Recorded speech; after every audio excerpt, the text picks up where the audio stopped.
অন্তত পক্ষে 2টা রাকাত নামাজ পড়ে যদি ঘুমাতে পারেন, তাও রাতের নামাজের হক আদায় হবে ইনশাআল্লাহ। এখন আমরা তো ঘুমাই সবাই 12টার পরে, তাই না? ম্যাক্সিমাম 12টা, 1টা, 2টা। মাহফিলের সিজনে তো রাত্রে ঘুম হয় না, স্বাভাবিক। তো রাতের বেলা 2 রাকাত নামাজও যদি পড়েন, রাতের নামাজের হকটা আদায় হয়ে গেল। এবং এই সময় আপনি আল্লাহর কাছে যা চাইবেন ইনশাআল্লাহ আপনি তাই পাবেন। আল্লাহ পাক আহ্বান করতে থাকেন, কে আছো আমার কাছে চাইবে আমি দিব, কে আছো আমাকে ডাকবে আমি ডাকে সাড়া দিব, কে আছো আমার কাছে ইস্তেগফার করবে আমি তোমাকে মাফ করে দিব। আমরা দোয়া কবুলের জন্য অনেক সময় হুজুরদের কাছে ধন্না দেই, অথচ প্রত্যেক রাতেই আল্লাহ পাক আহ্বান করেন, আমাকে ডাকো আমি সাড়া দিব, চাও আমার কাছে আমি দিব, আমার কাছে দোয়া করো আমি দিব। যদি এটাও করতে না পারেন, অন্তত পক্ষে ঘুমানোর আগে সূরাতুল বাকারা এর শেষের 3টা আয়াত পড়ে ঘুমাবেন। কটা আয়াত? লিল্লাহি মা ফিস সামাওয়াতি ওয়া মা ফিল আরদ, এখান থেকে নিয়ে ফানসুরনা আলাল কওমিল কাফিরিন পর্যন্ত শেষের 3টা আয়াত পড়ে যদি ঘুমাতে পারেন, সারা রাত নফল নামাজের নেকি পাবেন ইনশাআল্লাহ। খুশি হচ্ছেন না নাকি আপনারা?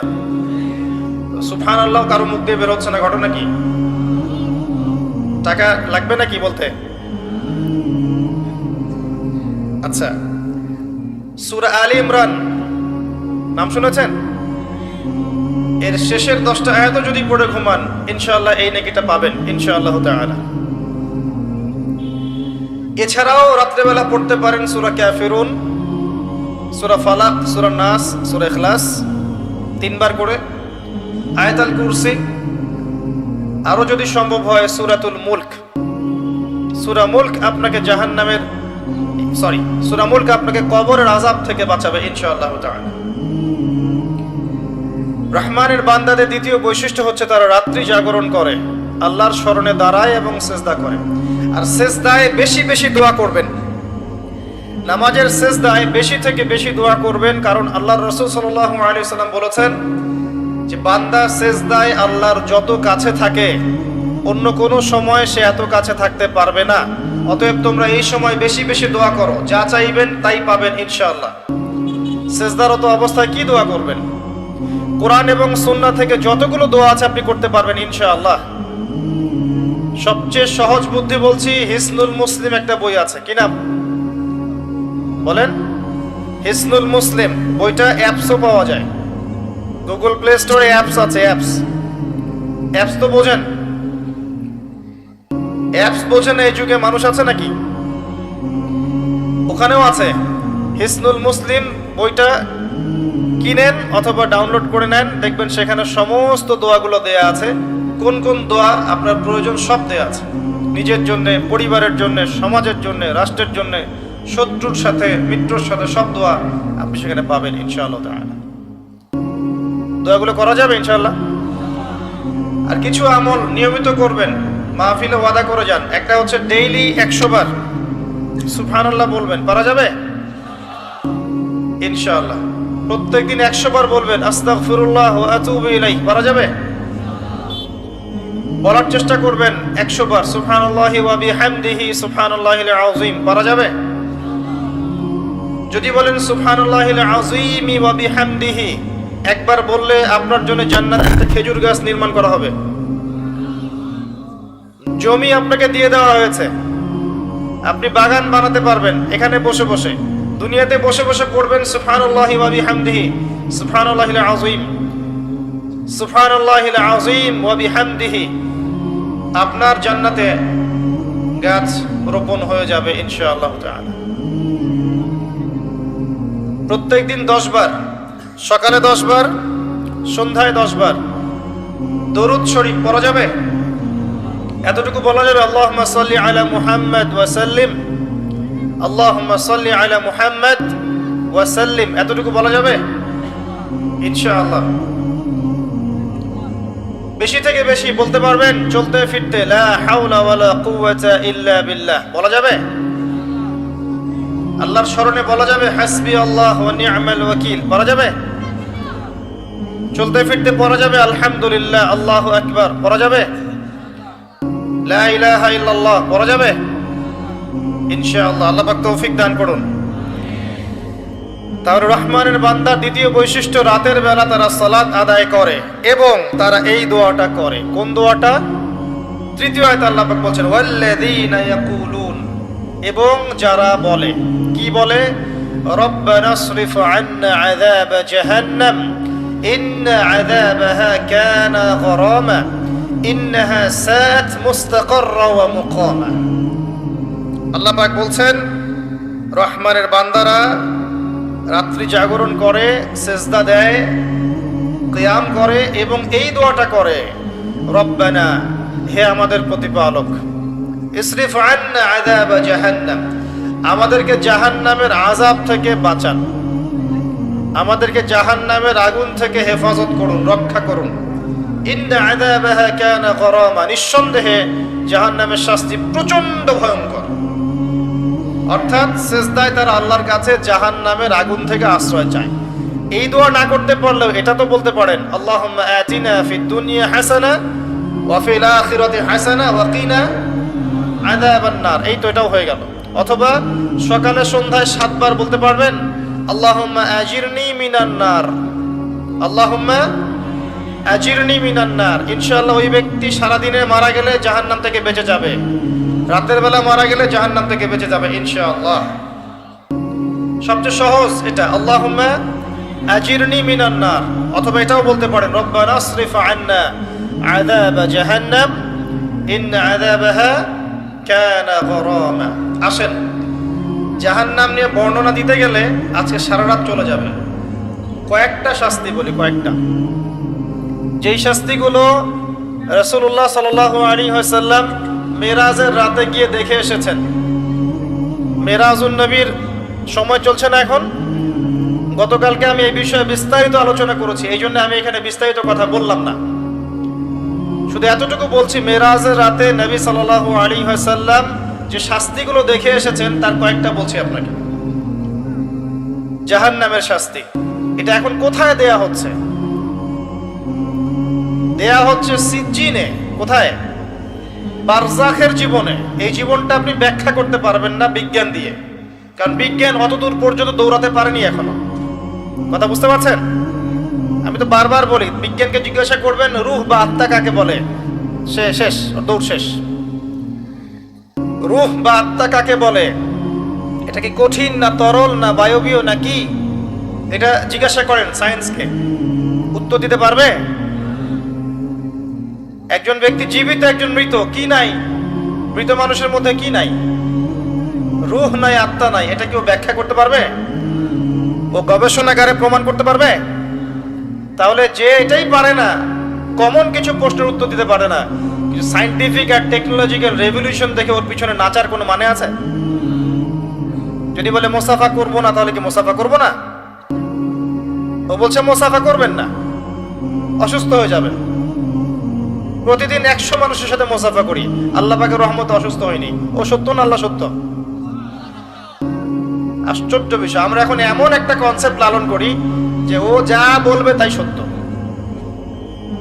ও যদি বলে যে পৃথিবী থেকে অনেক দূরে একটা গ্রহের সন্ধান পাওয়া গেছে যেখানে হুর আছে, তারপরে যে নদী আছে, মধুর নদী, তারপর কি দুধের নদী, শরাবের নদী, সোনা দিয়ে সেই গ্রহটা বানানো, মতি জহরত আছে, মানুষ বলবে হ্যাঁ ঠিক এটা আছে, তাই বলবে না? মানুষের মাথা এখন এমন হয়ে গেছে, মানুষের মাইন্ডসেটটা এখন এমন হয়ে গেছে, ও না বললে কোনো কিছু সত্য না। তো আল্লাহ পাক যে বলেছেন কোরআনে জান্নাতের কথা, বিশ্বাস করা যায় না? ও বললে তারপর বিশ্বাস করবেন? এই শিরকি আকীদাটা বাদ দেন। বৈজ্ঞানিকভাবে সবকিছু ব্যাখ্যা করা যাবে এটা জরুরি না। এমন অনেক বিষয় আছে যেগুলোকে আপনি সায়েন্টিফিক্যালি ব্যাখ্যা করতে পারবেন না। ফর এক্সাম্পল, আত্মা কাকে বলে পারবেন না? স্বপ্ন পারবেন না? ঘুম পারবেন না? কবরের আযাব পারবেন না? অনেক বিষয় আছে, লক্ষ লক্ষ কোটি কোটি বিষয় আছে। বরং অল্প কিছু বিষয় সে ব্যাখ্যা করতে পেরেছে, তাতেই আমরা এখন তাকে ইলাহ বানিয়ে নিয়েছি যে সে যা বলবে তাই সত্য।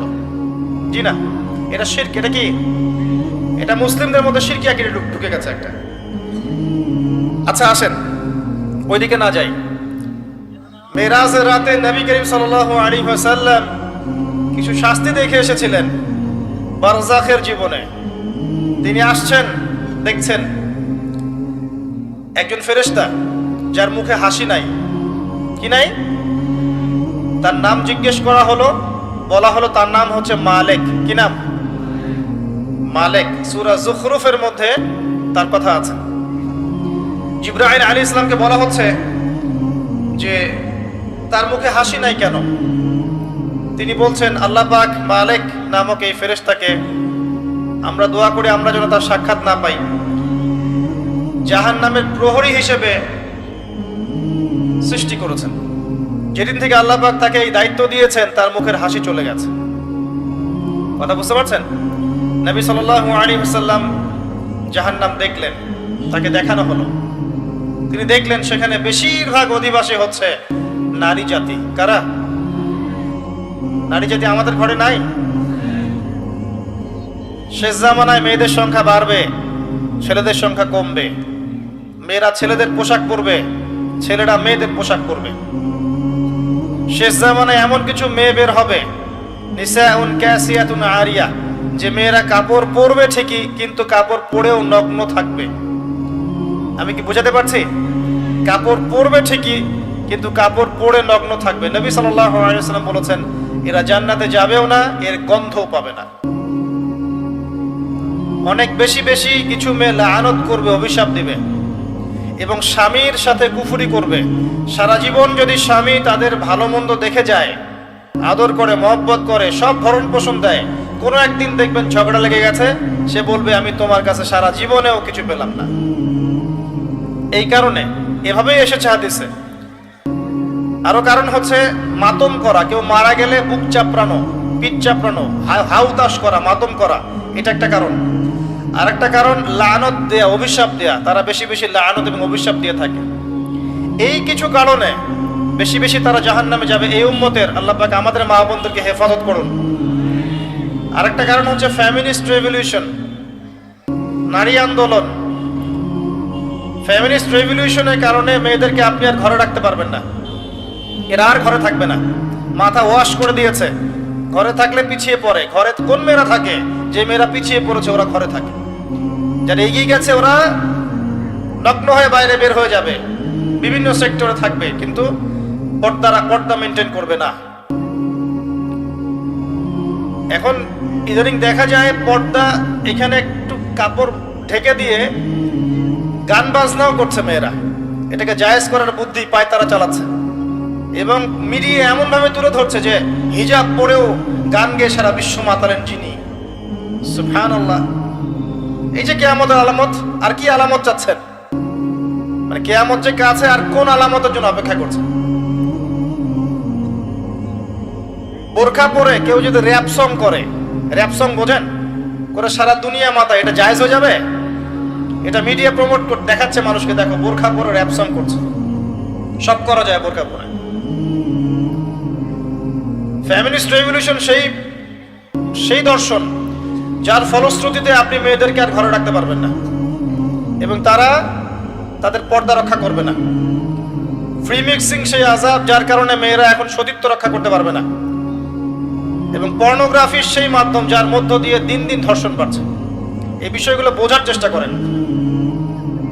যত দিন যাবে অবস্থা আরো খারাপ হতে থাকবে এবং এগুলো আপনি আইন দিয়ে, প্রশাসন দিয়ে ঠেকাতে পারবেন না ভিতরের নৈতিকতা পরিবর্তন না করতে পারলে। পর্ন সাইটগুলো বন্ধ করতে হবে আগে। হিজাব মুসলিম মেয়েদের বাধ্যতামূলক করে দিতে হবে। ফ্রি মিক্সিংটা বন্ধ করতে হবে। সমাজে জেনা থাকবে না ইনশাল্লাহ, ধর্ষণ হবে না ইনশাল্লাহ, ব্যভিচার হবে না ইনশাল্লাহ, পরকীয়া হবে না ইনশাল্লাহ। এরপরে বাইরের সব মিডিয়া বন্ধ করতে হবে যেগুলো পরকীয়া শিখায়। এরপরেও যদি কেউ মুসলিম ধর্ষণ করে ফেলে তাহলে ওর জন্য আইনের সুশাসন নিশ্চিত করতে হবে। তখন দেখবেন কমে গেছে সবকিছু ইনশাল্লাহ। এত সহজে হবে না, হবে। এদিকে আমি পর্ন চালু রাখবো, এদিকে ফ্রি মিক্সিংও চালু রাখবো, মিডিয়া দিয়ে মানুষকে উস্কেও দিব, যৌন সুশ্রীও দিব, এদিকে বিচারও হবে না।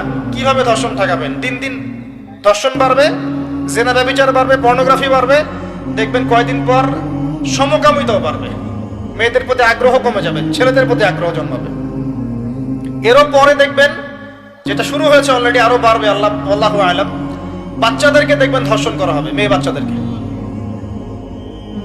একটা পর্যায়ে, পরে আরো একটা পর্যায়ে আসবে যে মানুষ গবাদি পশুর সাথে যৌন মিলন করবে। দেখে নিয়েন এগুলো এসেছে হাদিসের পাতায় পাতায়। এগুলোর কারণ আমরা নিজেরাই।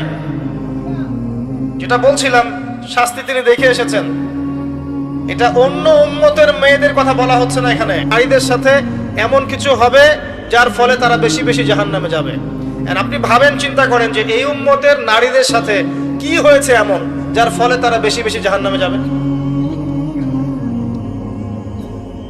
ভাবেন, তিনি দেখে এসেছেন শাস্তি। জাহান্নামে বেশি বেশি মানুষ যাচ্ছে যারা অহংকারী এবং উদ্ধত। যার মনের মধ্যে অহংকার আছে সে ব্যক্তি জান্নাতে যাবে না। যার মনের মধ্যে অহংকার আছে সে কখনো জান্নাতে যাবে না। ইসলামিক ব্যক্তিত্ব হয়েও যদি দেখেন, আপনার অনেক বড় ডিগ্রি, সার্টিফিকেট, মাওলানা, শায়েখ, অমুক তমুক, কিন্তু মনের মধ্যে অহংকার আছে, সেই ব্যক্তিও জান্নাতে যাবে না। এজন্যই আমরা বলি, রিকোয়েস্ট করি যে ইসলামিক ব্যক্তিত্বদেরকে নিয়ে এত বেশি শোডাউন করতে যাবেন না। শোডাউন করতে গেলে তাদের মনের মধ্যে রিয়া আসতে পারে, অহংকার আসতে পারে, মনে হতে পারে আমি অনেক কিছু হয়ে গেছি, কিন্তু আদতে সে কিছুই হয়ে যায়নি। এগুলো মানুষের মধ্যে অহংকার নিয়ে আসে, রিয়া নিয়ে আসে। এটা কত সূক্ষ্ম জানেন? অন্ধকার রাত, তার মধ্যে কালো পাথর। এই কালো পাথরে কালো পিঁপড়া হেঁটে যাচ্ছে, আপনি কি তাকে দেখতে পারবেন? এই হচ্ছে রিয়া এবং অহংকারের এক্সাম্পল দিয়েছেন নবী সাল্লাল্লাহু আলাইহি ওয়াসাল্লাম। এগুলো বন্ধ করে দেন। আপনাদেরকে আল্লাহ বোঝার তৌফিক দান করুন। আমরা সবাই আল্লাহর বান্দা, সবাইকে আল্লাহর কাছে ফিরে যেতে হবে। কেউ বলতে পারবো না যে আমি জান্নাতে যাচ্ছি, ও জাহান্নামে যাবে, পারবে? যাদেরকে নিয়ে বাড়াবাড়ি করছেন, অনেক সময় দেখা যাবে তারই পরকালে ঠিক নাই। যাকে দেখে আপনি মনে করছেন ইসলাম তার মধ্যে ভর্তি, অথচ বাস্তবতা হচ্ছে ভিতরে ইসলামের কিছুই নাই। এমন অনেক মানুষ আছে। হ্যাঁ, আবার এমন অনেক আল্লাহর ওলি আছে এই জমিনের মধ্যে যাদেরকে দেখলে আপনার কাছে সেলিব্রিটি মনে হবে না। হ্যাঁ, যারা ওই যে রাত্রেবেলা তাহাজ্জুদ পড়ছে, মানুষকে দিন শেখাচ্ছে, পায়ে ধুলো মলিন, মানুষ আল্লাহর পথে দাওয়াতি কাজ করছে। অনেক মানুষ আছে এমন, যাদেরকে আপনি দেখেননি, ফেসবুকে আসেনি, ইউটিউবে আসেনি, আছে না? তারা আছে বলেই ইসলাম টিকে আছে এখন। অতএব লৌকিকতা বাদ দেন। বেশি বেশি জাহান্নামে যাবে অহংকারীরা, উদ্ধত মানুষেরা। নবীজি দেখে এসেছেন এক শ্রেণীর মানুষকে দুটো গোশত দেয়া হয়েছে। সামনে আছে ভালো গোশত, পাশে আছে পচা গোশত, নোংরা গন্ধ, দুর্গন্ধযুক্ত পচা গোশত। এই ব্যক্তিরা পচা গোশত খাচ্ছে, ভালো গোশত খাচ্ছে না। নবী সাল্লাল্লাহু আলাইহি ওয়াসাল্লাম জিজ্ঞাসা করলেন, যখন নবীর নাম নেওয়া হবে সাল্লাল্লাহু আলাইহি ওয়াসাল্লাম পড়বেন, এরা কারা, কেন শাস্তি দেওয়া হচ্ছে? তাকে বলা হলো, এরা আপনার উম্মতের সেই সব ব্যক্তি যাদের ঘরে স্ত্রী ছিল, বাইরে পরকিয়া করেছে, যাদের ঘরে স্বামী ছিল, বাইরে পরকিয়া করেছে। কথা কি বুঝতে পারছেন? পবিত্র দেহ ছিল ঘরে, সেটা পছন্দ হয়নি, নোংরা দেহ খেয়েছে, এজন্য জাহান্নামে নোংরা গোশত খাওয়ানো হচ্ছে, পবিত্র গোশত খেতে পারছে না। সবাই পড়েন নাউযুবিল্লাহ। যদি আপনার সামর্থ্য থাকে, আপনি একাধিক বিয়ে করেন না, কি সমস্যা? আপনি যদি ভরণ পোষণ দিতে পারেন, আপনি যদি সাম্য রক্ষা করতে পারেন, আপনার মধ্যে যদি ওই সব কোয়ালিটি থেকে থাকে, আপনি চাইলে করতেও পারেন। এটা বাধ্যতামূলক নয়, বাট আপনি চাইলে করতেও পারেন। এতে করে আপনার পরকীয়ার প্রতি যে ব্যাপারটা, এটা থাকবে না ইনশাআল্লাহ।